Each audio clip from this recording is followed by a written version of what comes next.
শাকিব খানের পেইন ছবি দিয়েই আমরা আমাদের এই দুইটা হল উদ্বোধন করব।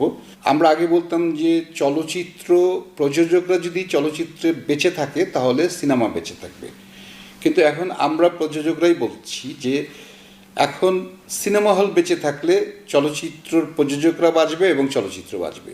সেই থেকে আমার একটা হচ্ছে যে চিন্তা ছিল, যেহেতু চলচ্চিত্র ধারণ করি, চলচ্চিত্রকে ভালোবাসি, সেহেতু হচ্ছে যে তখনই আমরা চিন্তা করলাম যে সিনেমা হল নির্মাণ করব, আধুনিক সিনেমা হল নির্মাণ করব, যেটা হচ্ছে এখন সিনেপ্লেক্স বলা হয়।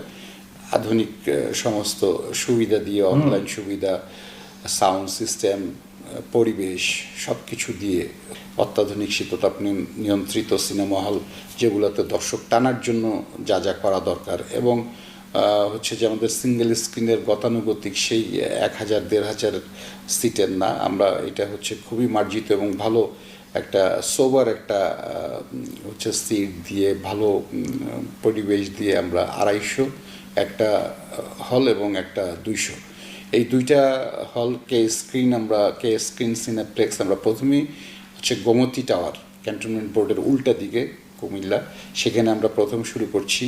এরপরে আমাদের হচ্ছে এইবার ঈদেই আমরা হচ্ছে প্রিন্স ছবি, শাকিব খানের প্রিন্স ছবি দিয়েই আমরা আমাদের এই দুইটা হল উদ্বোধন করব। তারপরে ঈদে যতগুলো ছবি আসবে সবগুলোই চালাবো। তো আমাদের চলবে ইনশাল্লাহ। আমরা হচ্ছে যে সব সময় বাংলা চলচ্চিত্রের উপরই আমাদের হচ্ছে যে জোর দিব, বাংলা চলচ্চিত্র আমরা চালানোর ব্যাপারে সবসময় প্রাধান্য দিব।